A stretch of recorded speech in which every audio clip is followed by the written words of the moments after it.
सभी का स्वागत है देवेंद्र क्लासेस यूट्यूब चैनल में। उम्मीद है कि आप पढ़ रहे होंगे और संविधान के जो टॉपिक मैंने शुरू किए हैं उनको आप याद भी कर रहे हैं, रिवीजन भी कर रहे हैं। डेली आपका रिवीजन भी होता है ऑफलाइन सेंटर में, जैसा कि आपको पता है। संविधान शुरू कर दिया है, पिछले 8-10 क्लासें हो गई हैं, प्लेलिस्ट में है, वहाँ जाइए और वहाँ से आराम से आप पढ़िए। अगर फिर भी कोई शक समस्या आपको लगती है तो कमेंट कीजिए, उसके बाद आपका यथावत उत्तर दिया जाएगा अगली और नेक्स्ट क्लास में। इससे पहले ज्योग्राफी को पढ़ा दिया है, पूरे भूगोल को पढ़ा दिया है। बच्चे कई बार पूछते रहते हैं, तो भैया प्लेलिस्ट में जाओ, प्लेलिस्ट से आराम से भूगोल को पढ़ो।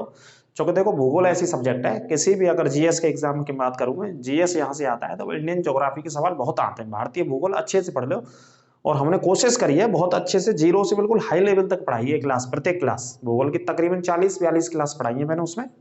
तो प्लेलिस्ट में जाइए आप और आराम से उसको पढ़िए। अब संविधान की क्लास है, संविधान की 9वीं या 10वीं क्लास है आज की। तो भारत के राष्ट्रपति से संबंधित ये क्लास है। राष्ट्रपति का टॉपिक नहीं पढ़ा रहे अभी, टॉपिक तो पढ़ाएंगे, वो भाग 5 में आएगा। संघ की कार्यपालिका 52 से 151 आर्टिकल तो पढ़ेंगे उसे। लेकिन ये क्लास स्पेशली भारत के राष्ट्रपति शुरू से लेकर के अंत तक, उनके कार्यकालों के और उनके संबंधित राज्यों के और उनसे आने वाले अभी तक जितने भी प्रश्न हैं, उन प्रश्नों पर मैं प्रकाश डालने की कोशिश करूंगा इस क्लास के अंत तक। आप बने रहें, उम्मीद है कि आप बने रहेंगे मेरे साथ, और क्लास को शेयर करना ना भूलेंगे, ज़्यादा से ज़्यादा शेयर करेंगे और लाइक करने में भी कंजूसी ना करेंगे। पूरे शिद्दत से और ईमानदारी के साथ पेन कॉपी लेके बैठिएगा और चर्चा शुरू करते हैं। इस क्लास पर बहुत ही बेहतरीन होने वाली है, अंत तक मेरे साथ बने रहेंगे। भारत के प्रेसिडेंट के बारे में चर्चा करेंगे, जितने भी प्रेसिडेंट्स रहे हैं भारत के, डॉक्टर राजेंद्र प्रसाद जी से लेकर के अभी सर्विंग प्रेसिडेंट ऑफ इंडिया है भारत की श्रीमती द्रौपदी मुर्मू जी। ठीक है, 15वीं राष्ट्रपति है भारत की। 14वें रामनाथ कोविंद थे, जो कि उत्तर प्रदेश के कानपुर के रहने वाले थे, और ये उड़ीसा से आती हैं, आदिवासी जनजातीय क्षेत्र से आती हैं। द्रौपदी मुर्मू जी इस समय ये महिला दूसरी महिला राष्ट्रपति हैं भारत की, और पहली महिला राष्ट्रपति थी भारत की प्रतिभा देवी सिंह पाटिल, जो कि 12वें स्थान पर थी भारत में। क्रम में कौन से स्थान पर थी? 12वां स्थान। क्योंकि भारत में यदि आपसे पूछा जाता है तो देखो प्रश्न यूनिक आते हैं, इन बातों पे आप हमेशा प्रकाश डालिए और गौर करिए। भारत की पहली महिला राष्ट्रपति कौन थी? नाम तो कई बार आता है और याद रखना चाहिए, प्रतिभा देवी सिंह पाटिल, जो कि महाराष्ट्र की रहने वाली हैं। कौन से राज्य की? महाराष्ट्र से जाती थी। 12वें स्थान की राष्ट्रपति बनी थी, ये व्यक्ति के क्रम में गिनते हैं तो इनको। ठीक है, तो शुरू करते हैं, अंत तक क्लास में बने रहेंगे आप और शेयर करेंगे ज्यादा से ज्यादा। तो देखिए पहले कार्यकालों के विषय में, फिर जो इंपॉर्टेंट पॉइंट आज तक एग्जाम्स में पूछे वो मैं चर्चा करता हूँ इस क्लास में। तो क्लास का नाम है हमारे भारत के राष्ट्रपति से संबंधित चर्चा करेंगे। तो देखिए भारत के पहले राष्ट्रपति थे डॉक्टर राजेंद्र प्रसाद, जो कि 1950 में बने थे और 1950 से 1962 तक भारत के राष्ट्रपति रहे। 1950 से 1962 तक भारत के पहले राष्ट्रपति रहे डॉक्टर राजेंद्र प्रसाद जी। और कहाँ के रहने वाले थे? बिहार के छपरा जिले के रहने वाले थे राजेंद्र प्रसाद जी। ये लिखा हुआ है भाई साहब हमने आपके लिए, बिहार के छपरा जिले के निवासी थे। संविधान सभा की अंतिम बैठक हुई थी 24 जनवरी 1950 को। उसी बैठक में भारत का पहला राष्ट्रपति इनको चुना गया, डॉक्टर राजेंद्र प्रसाद जी को। और 1950 तक इनसे पहले जो एक पद हुआ करता था वो गवर्नर जनरल का पद था, उस पद पर थे चक्रवर्ती राजगोपालचारी।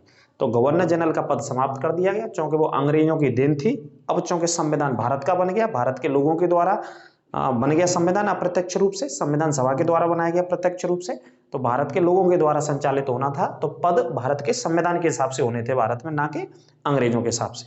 तो गवर्नर जनरल को खत्म कर दिया, भारत के राष्ट्रपति के पद को लाया गया। तो भारत के पहले राष्ट्रपति डॉक्टर साहब बने, डॉक्टर राजेंद्र प्रसाद बने, जो लगातार 2 कार्यकाल राष्ट्रपति रहे, 10 सालों तक राष्ट्रपति रहे। लिख लेना इसे, ब्रैकेट में लिखते जाना। बहुत सारे पॉइंट इधर बोर्ड पर नहीं लिख पाया हूँ मैं, आए नहीं थे, लेकिन जो भी मैं बोलता जा रहा हूँ उसे आप नोट करते जाइएगा। एक तरीके से गागर में सागर क्लास काम करेगी और वो शानदार क्लास है आपके लिए, और बहुत मोस्ट इंपोर्टेंट पॉइंट बताने वाला हूँ इस क्लास में मैं राष्ट्रपति से संबंधित। तो बिहार के छपरा के थे, ठीक है, पहले राष्ट्रपति थे, नोट कर लेना। भारत के दूसरे राष्ट्रपति डॉक्टर सर्वपल्ली राधाकृष्णन जी थे। डॉक्टर सर्वपल्ली राधाकृष्णन जी, जिनको भारत रत्न भी 1954 में दिया गया। ठीक है, 1962 से 1967 तक इनका कार्यकाल था। 62 से 67 5 साल का कार्यकाल था। और कहाँ के रहने वाले थे? चेन्नई के। राज्य भी लिखते चलना, मैंने राज्य सुविधा के लिए लिख दिया, थोड़ा सा याद कराने के लिए। कई बार राज्य भी पूछ लिया जाता है कि ये वाले राष्ट्रपति भारत के कौन से राज्य के रहने वाले थे, तो चेन्नई तमिलनाडु से थे ये। ठीक है, उपराष्ट्रपति भी रहे थे, ये अभी चर्चा करेंगे बाद में। अब बात करते हैं तीसरे जो राष्ट्रपति, डॉक्टर जाकिर हुसैन, भारत के पहले मुस्लिम राष्ट्रपति। प्रश्न आता है भैया, भारत के पहले मुस्लिम राष्ट्रपति कौन थे? डॉक्टर जाकिर हुसैन थे, नोट कर लेना, पहले मुस्लिम राष्ट्रपति। 1967 से 1969 तक रहे, फिर इनका क्या हो गया? कार्यकाल में निधन हो गया। आप समझ रहे हैं, 67 से 68 69 2 साल ही रहे। तो कार्यकाल में इनका निधन भी हो गया, ये भी लिख लेना। और कहाँ के रहने वाले थे? हैदराबाद, आंध्र प्रदेश की राजधानी उस समय हुआ करती थी हैदराबाद। आजकल तेलंगाना की राजधानी हैदराबाद है, आंध्र प्रदेश की राजधानी अमरावती है। लेकिन उससे भी पहले आंध्र प्रदेश की राजधानी 1953 में कुर्नूल हुआ करती थी। कौन सा शहर? कुर्नूल था, जो कि आज भी है। 1953 में जब भाषा के आधार पर पहला राज्य आंध्र प्रदेश बनाया गया, उस समय भैया आंध्र प्रदेश की राजधानी कुर्नूल थी। ये भी आप नोट कर लीजिएगा। अगर स्पीड ज्यादा है तो दिक्कत ना लें, क्लास को 2 बार 3 बार 4 बार देख लीजिएगा। तो हैदराबाद से आते थे, ठीक है। अगले राष्ट्रपति बने, अब इनका निधन हो गया। तो भाई आप जानते हैं निधन हो गया तो भारत का पहला पद, संवैधानिक पद राष्ट्रपति का होता है। तो निधन हो गया तो उनके पद के लिए कोई ना कोई चाहिए। तो कोई का ऑप्शन ये है कि भारत का उपराष्ट्रपति संभालता है इस कंडीशन में। भारत के कौन संभाल लेते हैं? उपराष्ट्रपति संभाल लेते हैं ऐसी कंडीशन में। तो इन्होंने उपराष्ट्रपति के रूप में भी काम किया था, तो फिर राष्ट्रपति के रूप में काम किया। कार्यभाग सिर्फ ऑफिस को संभाला कुछ समय तक, फिर तो परमानेंट राष्ट्रपति बनता है, आप जानते हैं। तो बीवी गिरी कैसे रहे? कार्यवाहक राष्ट्रपति रहे, ये लिख लेना। कार्यवाहक, सिर्फ आए, पद को संभालने कुछ समय के लिए, 69 से 69 कुछ महीनों के लिए रहे, सिर्फ कुछ महीनों के लिए कार्यवाहक। और ये कहाँ के थे? मद्रास, दक्षिण भारत के। आगे बात करते हैं, इनके बाद भी फिर दूसरे कार्यवाहक आए, इनको हटा दिया गया। तो सुप्रीम कोर्ट के, ये मोस्ट इंपोर्टेंट पॉइंट है, अभी मैं बताऊंगा। इस तरफ मैंने सारे प्रश्न लिखे हैं जो राष्ट्रपति से संबंधित अभी तक पूछे गए बहुत सारे एग्जाम्स में। आप नाम ही देख लो इस तरफ। ये न्यायमूर्ति थे, न्यायमूर्ति का मतलब सुप्रीम कोर्ट के जज थे। कौन थे? मोहम्मद हिदायतुल्लाह। तो ये भी 1969 से 1969 के कुछ एक महीने के लिए कार्यवाहक राष्ट्रपति के पद पर बैठाए गए। वैसे न्यायमूर्ति थे, सुप्रीम कोर्ट के जज थे वैसे, है ना। और कहाँ के निवासी? लखनऊ, उत्तर प्रदेश के। जस्टिस हिदायतुल्लाह या न्यायमूर्ति मोहम्मद हिदायतुल्लाह। आराम से, धैर्य से, इत्मीनान से पढ़िएगा और दिक्कत हो तो पूछ लीजिएगा भाई साहब। इसका उत्तर भी आपको दे दिया जाएगा अगली क्लास में या इसी क्लास में। अब देखो, ये तो कार्यवाहक हो गया, लेकिन अब परमानेंट राष्ट्रपति बनते हैं वीवी गिरी। 1969 से 1974 तक इनका कार्यकाल रहता है। 69 से 74 तक परमानेंट बनते हैं। 69 से 74 5 साल के लिए कार्यकाल रहता है। और कहाँ के थे? मद्रास, जैसा कि मैं ऊपर भी बता चुका हूँ, है ना, मद्रास के। ये उपराष्ट्रपति भी रहे, ये ब्रैकेट में लिख लेना आप। और भी मैं बताता चलूंगा आपको कौन कौन से ऐसे व्यक्ति रहे जो उपराष्ट्रपति भी रहे। आगे फखरुद्दीन अली अहमद, ये 1974 से 1977 तक राष्ट्रपति रहे। इनका भी निधन हो गया था। और ये कहाँ से थे? दिल्ली से। फखरुद्दीन अली अहमद, है ना। अब इनका निधन हो गया कार्यकाल के दौरान ही। देखो निधन लिखा है मैंने, निधन हो गया 77 में। किनका निधन हो गया? अहमद साहब का, फखरुद्दीन अली अहमद साहब का। तो कार्यवाहक कौन बने? बीडी जत्ती, ये कार्यवाहक बने 77 से 77। 77 से 77 में कार्यवाहक बने, ये लिखा हुआ है आपके सामने, कर्नाटका। अच्छा, जो भारत के राष्ट्रपति हैं, आप अपनी किताब उठा के कोई देखोगे, जैसे लीवसेंट किताब पढ़ोगे या जीएस की कोई भी, तो उसमें जो लिस्ट होगी भारत के राष्ट्रपति जो होंगे, प्रेसिडेंट ऑफ इंडिया, उनमें कार्यवाहक राष्ट्रपति को काउंट नहीं किया जाता है, क्योंकि वो कुछ ही समय के 2 महीने, 1 महीने, 1.5 महीने के लिए बनाए जाते हैं सिर्फ, है ना। तो काउंट उसी कार्यकाल को किया जाता है जो पूरे 5 साल तक भारत के राष्ट्रपति के पद पर रहे हों। आप भी उसी हिसाब से काउंट करेंगे, है ना। ये नंबरिंग तो जो आपको दिख रही है बोर्ड पे, वो वैसे ही मैंने लिख दी है, वैसी सुविधा के लिए अपनी, ठीक है। आगे बात करते हैं, ये कार्यवाहक थे। फिर परमानेंट राष्ट्रपति आते हैं, चुनाव होता है पूरे कार्यकाल के लिए 77 से 1982 तक। ये पूरे 5 साल के लिए राष्ट्रपति रहे। कौन रहे? नीलम संजीव रेड्डी। पूरे 5 साल के लिए राष्ट्रपति थे नीलम संजीव रेड्डी, ठीक है। ये पॉइंट नोट कर लेना। और कैसे राष्ट्रपति चुने गए? निर्विरोध राष्ट्रपति चुने गए अभी तक के भारत के इतिहास में। निर्विरोध का मतलब होता है पक्ष और विपक्ष दोनों के संयुक्त रूप से ये प्रत्याशी थे। विपक्ष वालों ने कोई प्रत्याशी आगे खड़ा नहीं किया राष्ट्रपति के तौर पर, है ना। तो निर्विरोध चुने गए। आप जैसे जानते हैं गांव में जैसे प्रधानी को चुनाव होता भैया, तो कहते हैं कि भैया निर्विरोध है, वो पूरे गांव की पंचायत कर लेते हैं, है ना। और लोग ना खड़े रहे अलग अलग समाजों से, तो एक आदमी ये बीच में पूरी पंचायत, सामूहिक पंचायत जोड़ करके सभी वर्गों की पंचायत को गांव में इकट्ठा करके समाहित करके उसके बाद उनमें से चुन लिया जाता है एक व्यक्ति को, जो सर्वसम्मति बोलते हैं इसे या निर्विरोध बोलते हैं, ठीक है। ऐसे ही पक्ष और विपक्ष ने दोनों ने अपना एक उम्मीदवार घोषित किया जिनका नाम नीलम संजीव रेड्डी पर दोनों की एक सहमत राय थी, ठीक है। तो निर्विरोध भारत के इतिहास में पहले राष्ट्रपति थे नीलम संजीव रेड्डी, जो कि आंध्र प्रदेश के रहने वाले थे। पीछे नाम में क्या लगा हुआ है? रेड्डी। तो रेड्डी मतलब जनजाति एक रेड्डी जो कि आंध्र प्रदेश में निवास करते हैं। रेड्डी जनजाति से भी याद रखना, आंध्र प्रदेश के रहने वाले थे और निर्विरोध राष्ट्रपति चुने गए और लोकसभा के अध्यक्ष भी रहे, जो मैं बताऊंगा आगे। और कहाँ के रहने वाले? आंध्र प्रदेश। आगे बात करते हैं, ज्ञानी जैल सिंह अगले राष्ट्रपति थे 82 से 1987 तक। ज्ञानी जैल सिंह कहाँ के थे? पंजाब के। 82 से 87 ज्ञानी जैल सिंह। आर वेंकटरमन 87 से 1992। ठीक है, ये तमिलनाडु के रहने वाले थे। आर वेंकटरमन कहाँ के थे भाई साहब? तमिलनाडु के। एक एक राज्य जरूर लिख लेना, जो उपराष्ट्रपति भी रहे भारत के। डॉक्टर शंकर दयाल शर्मा अगले राष्ट्रपति थे 92 से 97 तक, ये भी उपराष्ट्रपति रहे। ब्रैकेट में लिख लेना जो जो उपराष्ट्रपति आपको दिख रहा है बोर्ड पे। आगे बात करते हैं के आर नारायण, 1997 से 2002, ये भी उपराष्ट्रपति रहे। कहाँ के थे? केरल के, के आर नारायण साहब। डॉक्टर एपीजे अब्दुल कलाम, डॉक्टर एपीजे अब्दुल कलाम 11वें नंबर के राष्ट्रपति है। इससे जो 10वें नंबर के हो गए, जो 9वें नंबर के राष्ट्रपति हो गए, जो 8वें के हो गए, ये 7वें थे, जो 6वें थे। अब इन्हें काउंट नहीं करेंगे, कार्यवाहक को काउंट ही नहीं करते, पूरा कार्यकाल काउंट करेंगे। ये 5वें नंबर के, ठीक है, और ये 4थे नंबर के। बीबी गिरी कौन से थे? 4थे नंबर के भारत के राष्ट्रपति थे, तो कार्यवाहक काउंट नहीं करते हैं। तो 11वें स्थान के जो राष्ट्रपति थे वो डॉक्टर एपीजे अब्दुल कलाम साहब थे भाई साहब। डॉक्टर एपीजे अब्दुल कलाम ये 2002 से 2007 तक भारत के राष्ट्रपति रहे, जो कि तमिलनाडु के रहने वाले थे। तमिलनाडु के रामेश्वरम में इनका जन्म हुआ था, डॉक्टर एपीजे अब्दुल कलाम साहब का। डॉक्टर एपीजे अब्दुल कलाम साहब भारत के 11वें नंबर के राष्ट्रपति है। कौन से नंबर के? 11वें नंबर के राष्ट्रपति है।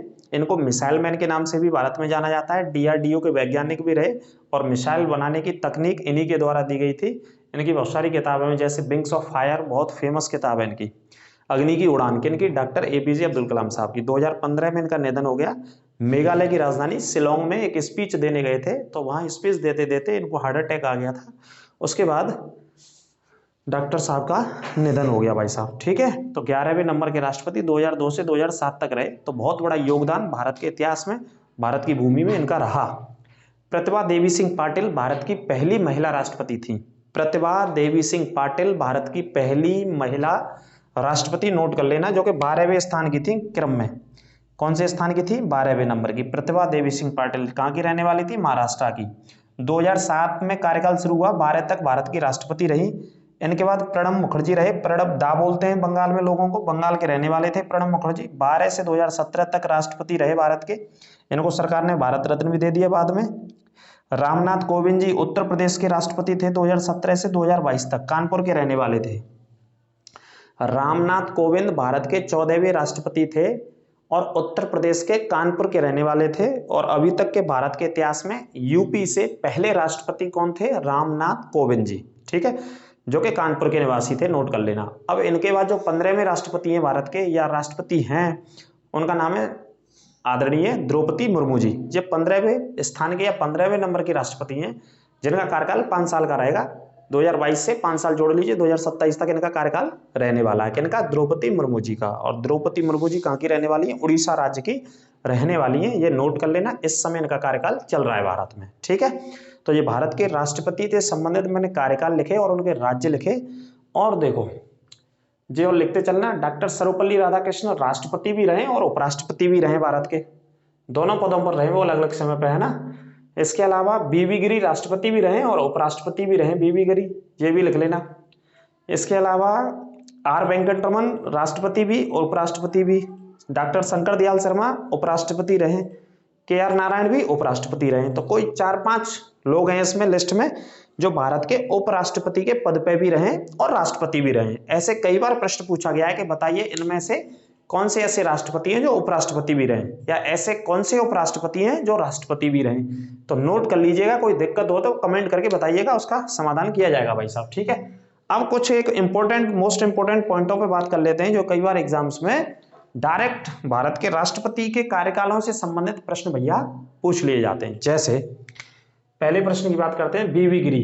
देखो बीबी गिरी 4थे नंबर के राष्ट्रपति है। कौन से नंबर के? 4थे नंबर के, है ना। अखिल भारतीय ट्रेड यूनियन के अध्यक्ष रहे, कई बार पूछा गया है। अखिल भारतीय काय के अध्यक्ष रहे? ट्रेड यूनियन के। ट्रेड मतलब व्यापार, व्यापारिक यूनियन के अध्यक्ष भी रहे थे, कांग्रेस के अखिल भारतीय, ठीक है। अखिल भारतीय मतलब पूरे भारत के स्तर पर ट्रेड यूनियन के अध्यक्ष भी रहे। तो ये प्रश्न कई बार पूछा गया है, ऐसे कौन से राष्ट्रपति थे भारत के जो अखिल भारतीय ट्रेड यूनियन के अध्यक्ष भी रहे? तो उत्तर लगाइएगा, बीबी गिरी भारत के राष्ट्रपति थे, 4थे नंबर के राष्ट्रपति थे, जो अखिल भारतीय ट्रेड यूनियन मतलब व्यापारिक यूनियन के अध्यक्ष भी रहे। आगे प्रश्न आता है कई बार, सर्वसम्मति से चुने गए एकमात्र राष्ट्रपति को बताइए।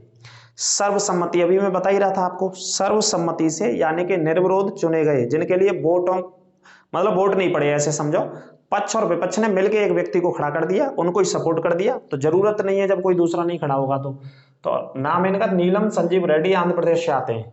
मिसाइल मैन के नाम से कौन से राष्ट्रपति को जाना जाता है? Missile man, doctor APJ Abdul Kalam साहब को मिसाइल मैन के नाम से जाना जाता है। ठीक है, कौन से नंबर के राष्ट्रपति थे? 11वें स्थान के राष्ट्रपति थे डॉक्टर एपीजे अब्दुल कलाम साहब। तमिलनाडु के रहने वाले थे, तमिलनाडु के रामेश्वरम के रहने वाले थे। और इनके जीवन को आप पढ़ोगे, इनके जीवन के बारे में, इनके संघर्ष के बारे में आप पढ़ोगे तो पढ़ना भी चाहिए विद्यार्थी जीवन में।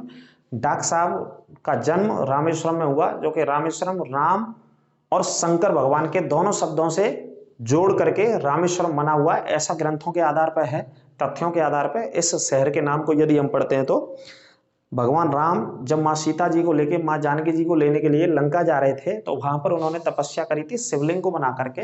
ये वही शहर है, यहाँ से उन्होंने अपनी यात्रा हिंद महासागर से शुरू करी थी, पुल बना करके, और लंका तक गए थे माँ जानकी जी को लेने के लिए। तो उन्हीं ग्रंथों के आधार पर, रामायण या रामचरितमानस के आधार पर रामेश्वरम जो नाम है, इसमें राम और भगवान शिव का नाम है, दोनों से मिलकर के रामेश्वरम बना हुआ है। इसी शहर में जन्म लेते हैं डॉक्टर एपीजे अब्दुल कलाम साहब को मिलाकर के 5 भाई थे। इनके परिवार के विषय में अगर पढ़ें तो अलग अलग व्यवसाय या पेशे में थे शुरू से। तो सुबह नहा करके जग करके भैया जाते थे तो अखबार बांटने का काम करते थे विद्यार्थी लाइफ में। सुबह बहुत दूरी तक, कई किलोमीटर तक जाते थे, अखबार बांट के आते थे। अखबार बांटने से जो थोड़ा बहुत पैसा कमाते थे उसके माध्यम से अपने ट्यूशंस वगैरह, अपने स्कूल्स वगैरह की इन्होंने पढ़ाई करी। इनके जीवन का बहुत अथक संघर्ष रहा डॉक्टर एपीजे अब्दुल कलाम साहब का। उम्मीद है कि आपको समय मिले तो कभी पढ़ना चाहिए और प्रेरित होना चाहिए। आप एक पेपर में फेल होते हैं, 2 में होते हैं, 3 में होते हैं तो आप बहुत जल्दी हिम्मत हार जाते हैं। तो हिम्मत हारने की आवश्यकता नहीं है, सपने बड़े देखने चाहिए। जैसे डॉक्टर एपीजे अब्दुल कलाम साहब का सपना था कि मुझे एयरफोर्स में जाना है। बता दूं आपको एक छोटी सी बात, उनका सपना था कहाँ पे जाना है? एयरफोर्स में। जैसे आपका, हमारा सभी का सपना रहता है विद्यार्थी जीवन में, स्टूडेंट लाइफ में, या जो भी हम तैयारी कर रहे हैं कि भैया फला फला जॉब हमें लगनी है, या ये हमारा ड्रीम है ना। सपना था उनका एयरफोर्स में लगने का, एज ए फ्लाइंग ऑफिसर, क्योंकि प्लेन उड़ाने का उनको शौक रहा। ऐसा उन्होंने कई किताबों में अपना उल्लेख किया है, प्रकाश डाला है उन्होंने इन बिंदुओं पर। तो इसके अलावा फ्लाइंग ऑफिसर का सपना था, वो तो बन नहीं पाया, वो रिजेक्ट हो गए पेपर में, पेपर के बाद इंटरव्यू में रिजेक्ट हो गए, ऐसा लिखा है उनके बारे में किताबों में, है ना। अब उसके बाद वो तो नहीं बन पाए, लेकिन सपना और बड़ा देखा उन्होंने और मेहनत करी जीवन पे, तो वैज्ञानिक बने।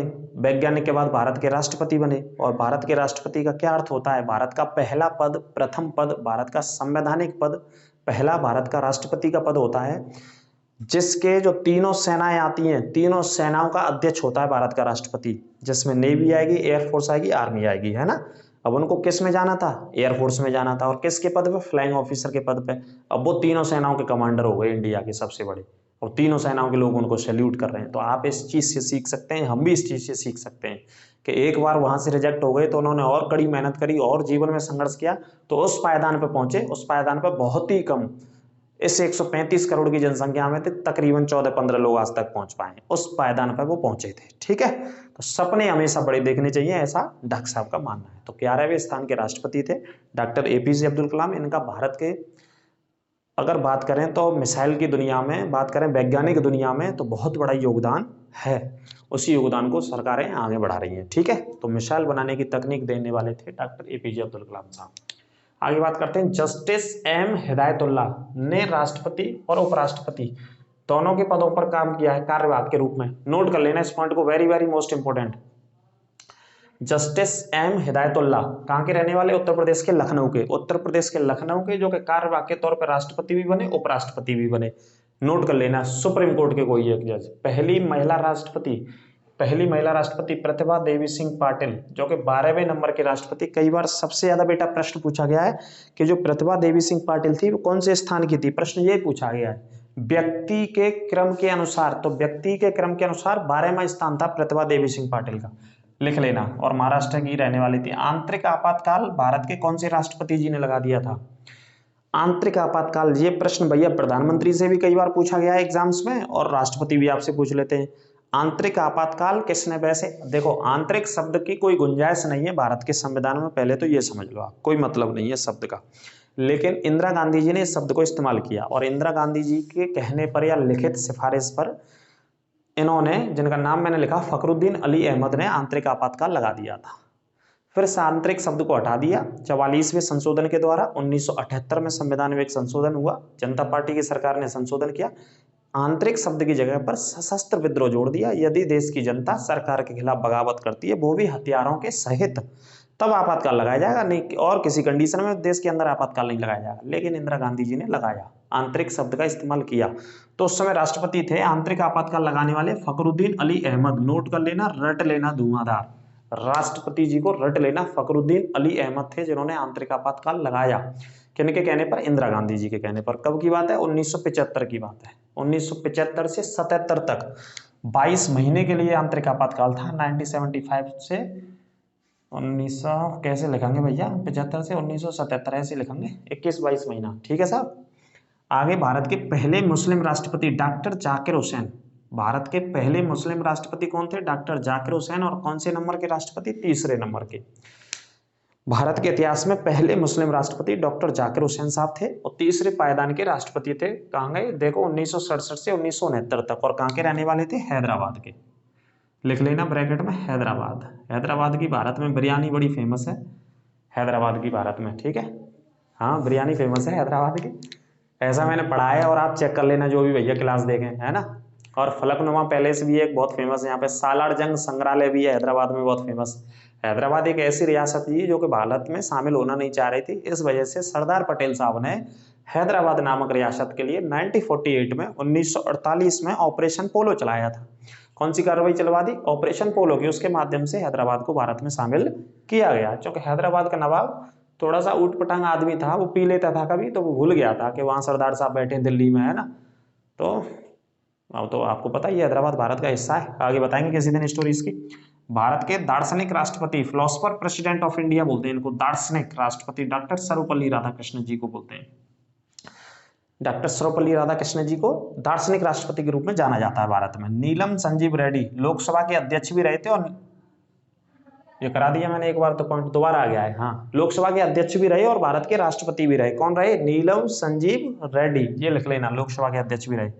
पहली बार वीटो शक्ति का प्रयोग, पहली बार वीटो शक्ति का प्रयोग 1986 में किया गया और डाक विधेयक पर किया गया था। कौन से बिल पर? डाक विधेयक पर। नोट कर लेना, ये बिल का नाम है, जो संसद से आया था राष्ट्रपति जी के पास। आप जानते हैं, देखो हमारे देश में जब भैया कानून बनता है तो पहले लोकसभा में पारित होता है 2/3 बहुमत से, फिर राज्यसभा में 2/3 मेजोरिटी से या 2/3 बहुमत से, उसके बाद जाता है भारत के राष्ट्रपति जी के पास। राष्ट्रपति जी क्या करते हैं? उसमें साइन करते हैं, हस्ताक्षर करते हैं, वो लागू हो जाता है, कानून बन जाता है। तो कभी कभी क्या होता है कि राष्ट्रपति जी अपनी शक्तियों का भी इस्तेमाल करते हैं, जिनको संविधान में वीटो पावर कहा गया है। ये कई प्रकार से वीटो पावर का इस्तेमाल करते हैं। आर्टिकल 111 है इनके लिए, आर्टिकल 111 संविधान में भारत के राष्ट्रपति से संबंधित। 111 में लिखा हुआ है विधेयकों पर स्वीकृति देना या अनुमति देना। तो राष्ट्रपति के अधिकार क्षेत्र में आता है कि विधेयकों पर राष्ट्रपति चाहे तो स्वीकृति दें, चाहे तो ना दें, ठीक है। तो ये वाला पॉइंट है। तो वीटो शक्ति का मतलब है कि उस बिल को वहीं की वहीं रोक दिया और अपनी पॉकेट में डाल लिया, ठीक है।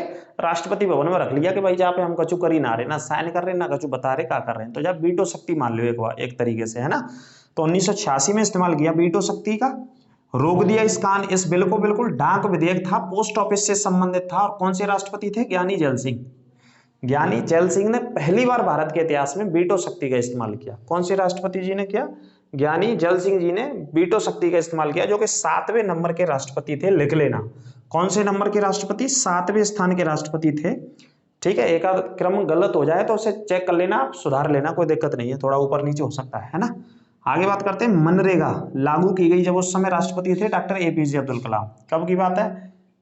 मनरेगा नहीं, माफ कीजिए, नरेगा बोलते थे पहले, बाद में हुआ इसका नाम मनरेगा 2009 में। तो 2006 में 2 फरवरी 2006 को आंध्र प्रदेश से नरेगा को शुरू किया गया, जो कि गांव-गांव में रोजगार देती है लोगों को, है ना, रोजगार देती है। ग्रामीण क्षेत्रों में, सूखा क्षेत्रों में, और ये सिंचाई वाले क्षेत्र होते हैं, पानी वाले क्षेत्रों में इसके अलग अलग रेट्स हैं भारत में, है ना। सूखा प्रभावित क्षेत्रों में ज्यादा पैसा देती है सरकारें, और जहाँ ठीक ठाक व्यवस्था है वह कम पैसा सरकारें देती है इसमें। तो नरेगा लागू हुई डॉक्टर APJ अब्दुल कलाम साहब। सूचना का अधिकार कई बार पूछा गया पॉइंट है, मोस्ट इंपोर्टेंट, राष्ट्रपति से ही सूचना का अधिकार राइट टू इंफॉर्मेशन एक्ट 2005 में आया, 12 अक्टूबर 2005 को लागू हुआ। कब लागू हुआ? 12 अक्टूबर 2005 को। बेटा नोट कर लेना और छाप लेना। पुलिस में, दिल्ली पुलिस में या किसी में भी कोई क्वेश्चन बाहर नहीं जाएगा, ये पूरी गारंटी है। एक क्लास को छाप लो, नोट्स बना लो और पढ़ते चलिए। वर्दी अब के पक्की है आपकी। इस बार धुआं धुआं कर देना पेपर का। पेपर का गर्दा उड़ा दिया जाएगा और धुआं उड़ा दिया जाएगा पेपर का, टेंशन ना लो आप, ठीक है। ऑफलाइन सेंटर से भी उड़ा देंगे, अब बम्पर सिलेक्शन देंगे इस बार, और ऑफलाइन से जो हमारे साथ जुड़ रहे हैं वो भी सिलेक्शन लेंगे, ठीक है। सूचना का अधिकार 2005 में आया और डेट क्या थी? 12 अक्टूबर 2005। किसने? माफ कीजिए, भारत के राष्ट्रपति थे डॉक्टर कलाम साहब उस समय। सूचना का अधिकार कौन से राष्ट्रपति जी के शासनकाल में? डॉक्टर कलाम साहब के। दक्षिण भारत से आने वाले भारत के पहले राष्ट्रपति कौन थे? बीबी गिरी, जो कि मद्रास के रहने वाले थे। दक्षिण भारत के पहले राष्ट्रपति बीबी गिरी, जो कि मद्रास के रहने वाले थे। हालांकि इनसे पहले भी डॉक्टर जाकिर हुसैन साहब थे, जो हैदराबाद के थे। लेकिन हैदराबाद अगर भारत में देखें तो Hyderabad is a part of Andhra Pradesh, और आंध्र प्रदेश को अगर दिशा के हिसाब से पढ़ें तो ईस्टर्न में आता है, मतलब पूर्वी दिशा में भारत की में, है ना। अब मैं दक्षिण के हिसाब से बात कर रहे हैं तो मद्रास आएगा दक्षिण में। तो दक्षिण भारत से आने वाले पहले राष्ट्रपति कौन थे? बीबी गिरी थे, जो कि चौथे नंबर के राष्ट्रपति थे और जो कि ट्रेड यूनियन के अध्यक्ष भी रहे। ये प्रश्न आ गया बेटा, छाप लेना। 42वां संविधान संशोधन 1976 में हुआ था और राष्ट्रपति कौन थे? फखरुद्दीन अली अहमद के समय में। जैसे संविधान में लघु संविधान संशोधन कहा जाता है या सबसे बड़ा संविधान संशोधन कहा जाता है, ठीक है। 42वां संविधान संशोधन एक घटना हुई, सबसे बड़ी बुरी घटना थी, इसमें बहुत सारे लोग मारे गए और घटना थी भोपाल गैस त्रासदी। भोपाल गैस त्रासदी 1984 में हुई थी बेटा। कब हुई थी? 1984। डेट क्या थी? 3 दिसंबर 1984। भोपाल गैस त्रासदी, एक प्लांट था, केमिकल्स का प्लांट था, उसमें से एक गैस का रिसाव हो गया। काय का रिसाव हो गया? प्लांट से भैया एक गैस निकलने लग गई। तो गैस आप जानते हैं जहरीली थी। तो जिस शहर में गैस निकली, शहर का नाम भोपाल, मध्य प्रदेश की राजधानी, मिथाइल आइसोसाइनाइड गैस का रिसाव हुआ। उस गैस के माध्यम से जितने भी लोग उसके आसपास के इलाकों में हजारों की संख्या में रह रहे थे, जो हवा के साथ फैलने लगी, तो ज्यादातर लोग वहां मारे गए। और संख्या की यदि बात करें तो अलग अलग फैक्ट्स हैं, लगभग 20 से 25 हजार के बीच में लोग किसी गैस त्रासदी से मारे गए। ऐसा विश्व में पहली बार हुआ था और आज तक की विश्व की सबसे बड़ी घटना है जो गैस त्रासदियों में गिनी जाती है, जो कि भोपाल गैस त्रासदी 3 दिसंबर 1984 को हुई थी। उस समय मध्य प्रदेश के मुख्यमंत्री अर्जुन सिंह थे, कांग्रेस के मुख्यमंत्री थे, वहां पे कांग्रेस की सरकार थी और राष्ट्रपति थे ज्ञानी जैल सिंह भारत के। कौन थे? ज्ञानी जैल सिंह। कई बार ये प्रश्न आ गया ज्ञानी जैल सिंह जी का। ज्ञानी जैल सिंह राष्ट्रपति थे 1982 से 87 तक की हम इसमें बात कर रहे हैं, ठीक है, जो कि पंजाब के रहने वाले राष्ट्रपति थे। तो ये कार्यकाल मैंने लिखा है और राष्ट्रपति से संबंधित प्रश्न बताए, जो कि कई बार पेपरों में रिपीट हुए हैं, इन्हीं घटनाओं को लेकर के, इन्हीं पॉइंट्सों को लेकर के, ठीक है।